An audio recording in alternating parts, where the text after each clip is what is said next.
की सच्चाई, सच छुपने नहीं देंगे।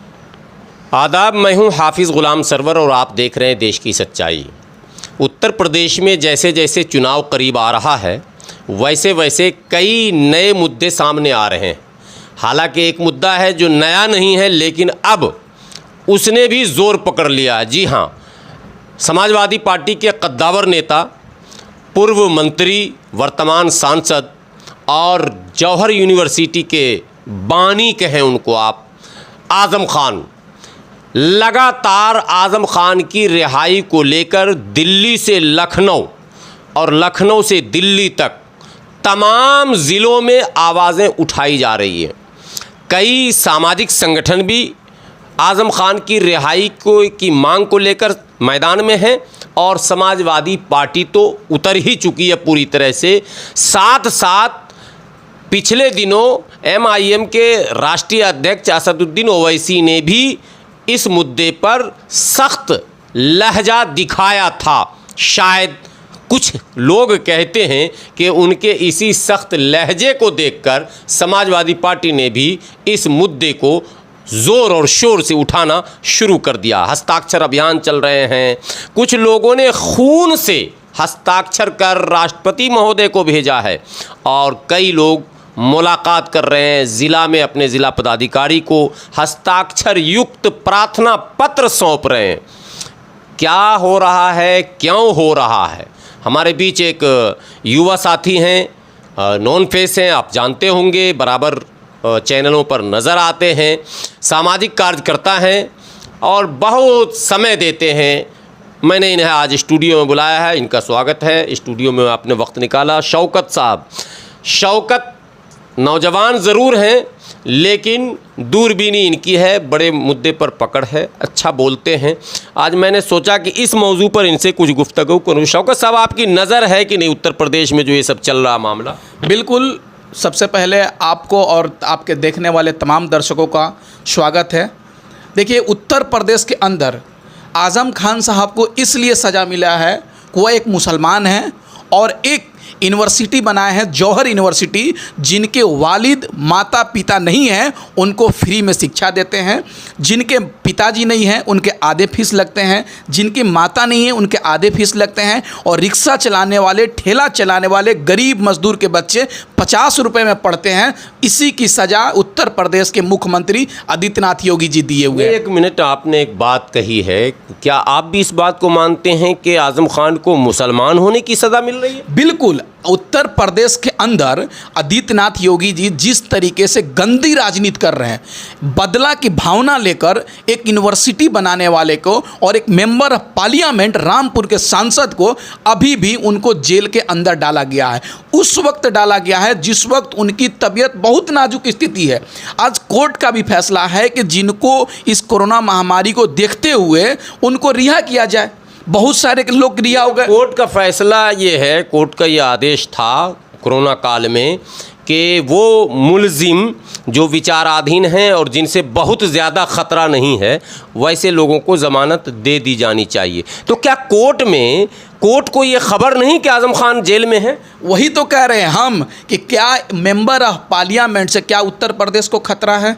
क्या रामपुर का सांसद जो यूनिवर्सिटी बनाया, क्या उसको देश का खतरा है? देखिए, इससे सिद्ध होता है कि उत्तर प्रदेश के अंदर 4.5 वर्ष में योगी जी ने कोई काम किया नहीं, तो अब उनके पास एक ही चारा बचा हुआ है कि कैसे चुनाव जीता जाए। उनके पास एक है धर्म का कार्ड, जाति का कार्ड, इसके अलावा कुछ नहीं है। चुनाव शुरू हो गया, आदित्यनाथ योगी जी आज़म खान पे और प्रहार करना शुरू कर दिए कि अब हिंदू मुस्लिम के नाम पर वोट लिया जाएगा। लेकिन उत्तर प्रदेश की जनता समझदार है। उत्तर प्रदेश की जनता इस बार ऐसी सरकार को चुनेगी जो विकास के नाम पर वोट देगी, विकास के नाम पर वोट मांगेगी, ना हिंदू मुस्लिम के नाम पर वोट मांगेगी।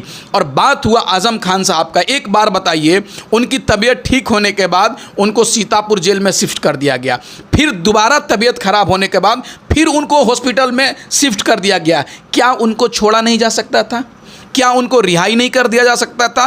तो ठीक है, तब ये ठीक हो जाएगा तो फिर वो जेल जाएंगे। जिस तरीके से बहुत सारे लोग अभी कोरोना महामारी में लोगों को छोड़ा गया, पैरोल पे बड़े बड़े मुजरिमों को भेज छोड़ा जाता है। वही तो कह रहे हैं कि बड़े बड़े मुस्लिम को पैरोल पे छोड़ा गया, क्या एक मेंबर ऑफ पार्लियामेंट को आप नहीं छोड़ सकते हैं? इससे सिद्ध होता है कि उत्तर प्रदेश के अंदर योगी जी केवल धर्म के नाम पर राजनीति कर रहे हैं और लोगों को मतलब धर्म के नाम पर बांटना चाहते हैं, वहाँ मतलब जाति की बुनियाद रखना चाहते हैं, जो 4.5 वर्ष में इन्होंने काम किया। जो आरोप आप लगा रहे हैं कि आज़म खान को मुसलमान होने की सज़ा दी जा रही है, तो मुख्तार अंसारी के समर्थक भी कह रहे हैं कि मुसलमान होने की सज़ा दी जा रही है, अतीक अहमद के समर्थक भी कह रहे हैं कि मुसलमान होने की सज़ा दी जा रही है, लेकिन साथ ही साथ एक ब्राह्मण वर्ग है, वो भी आरोप लगा रहा है कि हमें ब्राह्मण होने की सज़ा दी जा रही है। तो ये क्या, किस नज़रिए से इसको आप देख? नहीं, देखिए, बिल्कुल उत्तर प्रदेश के अंदर जिस तरीके से आदित्यनाथ योगी जी के द्वारा लगातार टारगेट किया जा रहा है, एक बताइए आप, विकास दुबे का इनकाउंटर हुआ, क्या उसकी पत्नी शादी कर ली तो क्या वो अपराधी हो गई? अभी भी खुशी दुबे जेल के अंदर है, क्या वो महिला का क्या कसूर है? यही कसूर है कि उन्होंने विकास दुबे से शादी कर लिया। अगर मैं अपराधी हूं तो मेरे माँ बाप अपराधी नहीं हो सकते हैं, मेरे परिवार के लोग अपराधी नहीं हो सकते हैं। जो सज़ा मिलेगी हमको मिलेगी, मेरे परिवार को नहीं मिल सकता है। अगर विकास दुबे ने गलत किया, वो अपराधी था, तो इनकाउंटर हुआ, कानून अपना काम किया, लेकिन उसके पत्नी को रिहाई कर देना चाहिए था। लेकिन क्या कर रही है? ये सिद्ध होता है ना कि ब्राह्मण के नाम पर उनको सताया जा रहा है। और बात कर रहे हैं आज तमाम जो अपराधी हैं, जो उत्तर प्रदेश का खुद मुख्यमंत्री अपराधी है, उनके ऊपर अपराध सैकड़ों। आपने नाम ले लिया तो मैं एडिशनल आपको बता दूं कि आज़म खान के ऊपर जितने मुकदमे हैं उससे 3 गुना ज़्यादा मुकदमा उत्तर प्रदेश के मौजूदा मुख्यमंत्री योगी आदित्यनाथ पर ऑलरेडी पहले से दर्ज थे, जिसको मुख्यमंत्री बनने के बाद इन्होंने ख़त्म करवा लिया। पता नहीं कानून में, ये तो कानून के जानकार बताएंगे कि क्या मुख्यमंत्री बनने और प्रधानमंत्री बनने के बाद ये अधिकार विशेष मिलता है क्या कि वो जिनके मुकदमे चाहें हटा लें? तो फिर अदालत का क्या होगा, ये भी एक सवाल है। दूसरी बात, ये सवाल मैं आपसे जानना चाहूँगा कि उनके मुकदमे हट गए, वो अब अपराधी नहीं हैं, वो मुख्यमंत्री हैं राज्य के। आज़म खान पर कौन सा ऐसा संगीन अपराध लगाया गया है जिसकी वजह से ज़मानत ही नहीं हो रही है? आप एक बताइए ना, इस देश में APJ अब्दुल कलाम साहब को जिहादी कह दिया गया। हमारे देश में भारतीय जनता पार्टी और RSS बजरंग दल के द्वारा महात्मा गांधी के हत्या गोडसे को गोडसे जी कह दिया गया। तो ये आजम खान का पिता भी कहा गया गोडसे को। वही तो कह रहे हैं कि गोडसे आतंकवादी, आज़ादी के बाद कोई देश में आतंकवादी है तो मेरे नज़र में गोडसे है, उसको गोडसे जी कहा जाता है। कौन कहता है? भारतीय जनता पार्टी के लोग। तो ये आजम खान क्या है? आजम खान को तो आतंकवादी ये लोग भी कह सकते हैं। देखिए, इससे सिद्ध होता है कि आज देश के अंदर मनुस्मृति के मानने वाले लोग हो गए हैं, देश के संविधान को ख़त्म करना चाहते हैं। देश के जो सत्ता में बैठे लोग हैं संविधान से मानने वाले लोग नहीं हैं। नहीं, बस सत्ता पर आप सवाल उठा रहे हैं। मैं एक बड़ी बात कहने जा रहा हूँ। हालांकि लोग जब ये बात करते हैं, अदालत की बात करते हैं, तो बड़े संयमित हो जाते हैं, होना भी चाहिए। हम लोग तो कानून के मानने वालों में से हैं। अदालतें खामोश क्यों हैं, स्वतः संज्ञान क्यों नहीं लेती? एक दूसरा कि आज़म खान जैसे और भी अभी कई ऐसे उदाहरण सामने हैं कि आतंकवाद के नाम पर गिरफ्तारी हुई और 10 साल 15 साल के बाद सुप्रीम कोर्ट कह रहे नहीं, ये निर्दोष हैं और गलत ढंग से इनको पकड़ लिया गया था। तो क्या यही कल हो के आज़म खान के साथ होगा? चुनाव जीत ले योगी आदित्यनाथ और जीतने के बाद कहें कि भाई ज़मानत दे दो, अदालत को इशारा कर दिया जाए। क्या अदालत सरकार के इशारे पर चल रही है? देखिए, आपने देखा होगा लोकतंत्र पे हमला हमारा उस दिन हो गया, हमारे देश के संविधान पे उस दिन हमला हुआ जहाँ पर 3 जज आकर प्रेस कॉन्फ्रेंस करते हैं और कहते हैं कि हमारा संविधान खतरे में है, हमारा लोकतंत्र खतरे में है। इससे सिद्ध होता है कि ये सरकार हर चीज़ पे कंट्रोल करना चाहती है, चाहे CBI हो, तमाम तरह के सरकारी यंत्र हो, कोर्ट हो, कचहरी हो, तमाम चीज़ों पर सरकार अपना नियंत्रण करना चाहती है और अपने लोगों को बैठाना चाहती है। आज बताइए, सुप्रीम कोर्ट का बात कीजिए, चाहे मैं लोग तो कोर्ट को मानता हूं और कोर्ट का सम्मान भी करता हूं, लेकिन क्या आपने सही बात कहा, क्या आजम खान साहब पर कोर्ट को हस्तक्षेप करना चाहिए या नहीं करना चाहिए?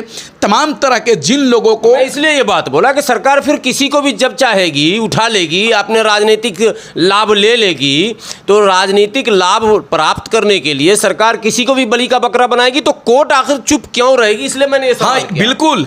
आज देखिएगा जिस तरीके से मुसलमान के युवाओं को टारगेट किया जा रहा है आतंकवाद के नाम पर, तमाम तरह के नाम पर, ये कहीं ना कहीं कोर्ट को हस्तक्षेप करना चाहिए इन सब चीज़ों पे।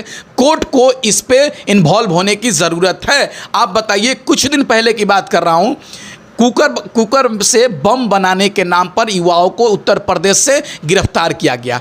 वो 4 साल जेल रहेंगे, 5 साल जेल में रहेंगे, उनका ज़िंदगी का क्रीम टाइम निकल जाएगा। फिर उसके बाद ये सरकार और कोर्ट कह देगी कि आतंकवादी नहीं थे, तो क्या उनका 5 वर्ष चला गया? उनका 5 वर्ष कौन लौटाएगा? उसका ज़िंदगी का क्रीम टाइम कौन लौटाएगा? क्या सरकार उनको नौकरी देगी? क्या उनके लिए कोई कैरेक्टर सर्टिफिकेट देगी? इस मुद्दे पर मुस्लिम संगठन में सन्नाटा क्यों रहता है? आतंकवाद का नाम आते ही मुस्लिम संगठन बिल्कुल डर जाते हैं। आप लगातार 15 नौजवान, 20 नौजवान, 25 नौजवान कई दफ़ा जो है कोर्ट से रिहा हुए हैं और बाइज्जत बरी हुए हैं, ये कहकर कि इनके ऊपर जो भी आरोप लगाए गए थे उसके सबूत नहीं मिले। तो इतना ही बहुत था कि तमाम संगठनों को कूदना चाहिए था कि भाई अब इस पर एक कानून बनाओ कि जो भी पुलिस का अमला या IB या इंटेलिजेंस ऐसी गिरफ्तारी करता है जो बाद में निर्दोष साबित होता है, तो उसकी पूरी तनख्वाह को काट कर इसको दे दिया जाए, प्लस उसको जो है उसकी नौकरी ले ली जाए। कोई एक प्रावधान तो बनना चाहिए। तो मुस्लिम संगठन क्यों चुप्पी साधे हुए? बिल्कुल, देश में ऐसा कानून बनना चाहिए जिससे अगर किसी को गिरफ्तार किया जाता है शक के आधार पर या आतंकवाद के नाम पर या किसी तरह के नाम पर, अगर वह निर्दोष साबित होता है तो उसको जितना दिन जेल में रहा है, क्या उसकी भरपाई सरकार करेगी?